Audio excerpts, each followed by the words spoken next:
कहानी की शुरुआत एक 13 साल के बच्चे से होती है जो स्कूल में बहुत ही कमज़ोर लड़का रहता है।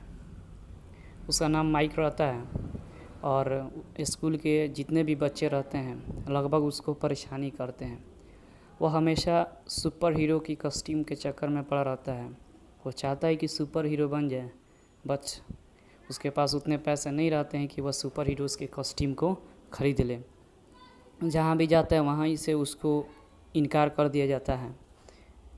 एक बार की बात है कि वह हेलोइन पार्टी में जाना चाहता है। किसी ने उसको पार्टी में इनवाइट किया रहता है तो वह हेलोइन पार्टी में जाना चाहता है। और वह जब एक मार्केट में जाता है, एक शॉप में जाता है जहाँ पे हेलोइन टाइप का जो कॉस्ट्यूम मिलता है, उस कॉस्ट्यूम को ख़रीदने जाता है। जितना पैसा उसके पास रहता है उस पैसे से शॉपकीपर एक छोटे से कॉस्ट्यूम देता है और बोलता है कि यही कॉस्ट्यूम तुम्हें फिट होगा, इतने पैसे में यही मिलेगा। तो बोलता है ये कौन सा सुपर हीरो का कॉस्ट्यूम है? तो शॉपकीपर बोलता है कि ये कॉस्ट्यूम एक चाइनीज़ सुपर हीरो का है। वो माइक पहन कर चला जाता है, लेकिन उसको बहुत लोग बेइज्जती करता है, यहाँ तक कि उसको मारना चाहता है लोग। बट वो अपने आप से एक समय कहता है कि इस कॉस्ट्यूम का जादू पता नहीं क्या है, और कहता है कि शायद मैं गायब हो जाता, और वह अचानक गायब हो जाता है। तब से वह अचंभित हो जाता है कि वह क्यों गायब हुआ, क्या वो कॉस्ट्यूम की वजह से हुआ, और यही सोचता है कि वह कॉस्ट्यूम की वजह से ही गायब हो गया।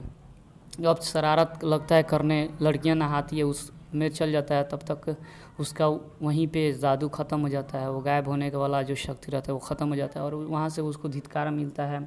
उसकी माँ को पता चलता है, उसकी माँ उसको डराती है, समझाती है कि क्या ऐसे नहीं करना चाहिए, ये सारा चीज़ बताती है। इसको पता चल जाता है कि कितने टाइम से कितने टाइम तक मैं गायब हो जाता हूँ। अब उस टाइम से ये जाने लगता है और उस हिसाब से वो अपने आप को प्रैक्टिस करने लगता है। इधर उस शहर में कुछ बच्चे गायब हो जाते हैं। उसकी माँ पुलिस ऑफिसर होती है, तो वो उनकी छानबीन करती है कि ये क्यों गायब हो रहे हैं, क्यों किडनैप हो रहे हैं।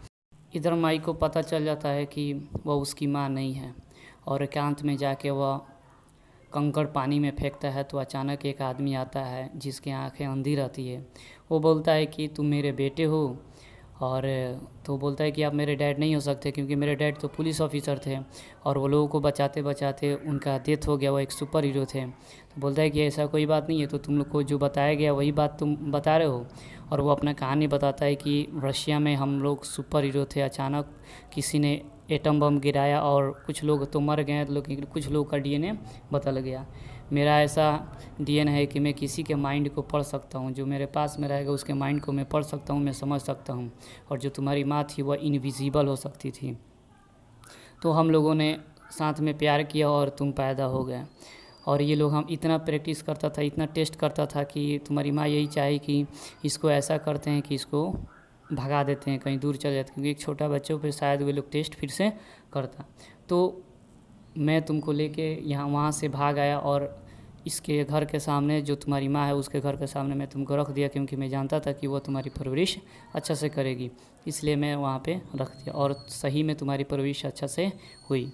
अब ये बंदा जानता है कि ये मेरा पिता है, तो अब ये उसको उसके पिताजी जो रहते हैं उसको एक सूट देते हैं और बोलते हैं कि ये जो सूट है ये तुम्हारी माँ का सूट है, वो स्पेशली अपने लिए बनाई थी, क्योंकि जो हमारे अंदर शक्ति है उस शक्ति पे ये काम करता है। वो अगर तुम इनविजिबल होना चाहो तो सूट के साथ इनविजिबल हो सकते हो, दूसरा सूट इस पे काम नहीं करता है। और ये लड़का ले जाता है और अपने सूट को आजमाता है, पहनता है और तुरंत गायब हो जाता है।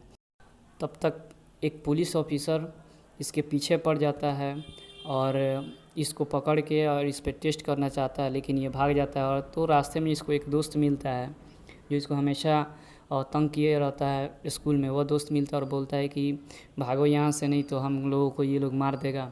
और ये अपनी असलियत बताता है कि मैं ऐसा हूँ, मैं इनविजिबल हो सकता हूँ। उसी रास्ते में जहाँ ये लोग बात करते हैं वहीं पे जो लड़की जिसको किडनैप किया रहता है वो लड़की एक साइन देती है, तो इसे पता चल जाता है कि ये कहाँ है।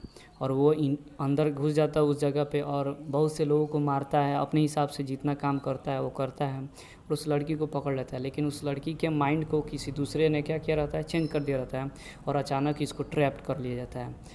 जो उसमें टेस्ट वाला आदमी रहता है वो बोलता है कि तुम्हारा जितना ताकत है तुम लगाओ, क्या है तुम्हारा पावर तुम दिखाओ। अब ये अपना पावर दिखाने लगता है। सबसे पहले तो गायब होना इसका पावर होता है।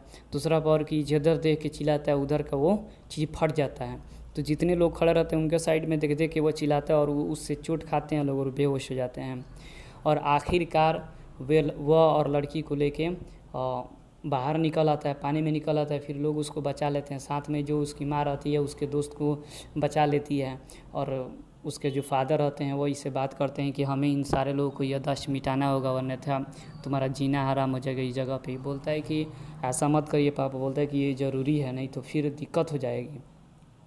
और उसके फादर क्या करते हैं कि उस टाइम के लिए सारे लोगों को याददाश्त ख़त्म कर देते हैं। अगले दिन हर कोई कंफ्यूज रहता है कि क्या हुआ था, और पूरा क्रेडिट उस लड़के के माँ को दे देता है डीजीपी, और बोलता है कि सारा क्रेडिट तुम ही ले लो कि तुम ही ने इसे बचाया है। इधर रशिया में जो लड़के की माँ रहती है वही मेन आदमी रहती है, वही मेन विलेन रहती है जो इसको पकड़ के अपने पास लाना चाहता है। लड़का अपने घर अब आके नॉर्मल ज़िंदगी जीने लगता है और ये किसी को नहीं पता रहता है कि इनविजिबल बॉय कौन है, सिर्फ वह लड़का और उसकी बहन ही जानता है लोग। उधर लड़की को इम्प्रेस करता है और उसको कुछ याद दिलाया रहता है, जिसकी वजह से वो लड़की भी उसको चाहने लगती है।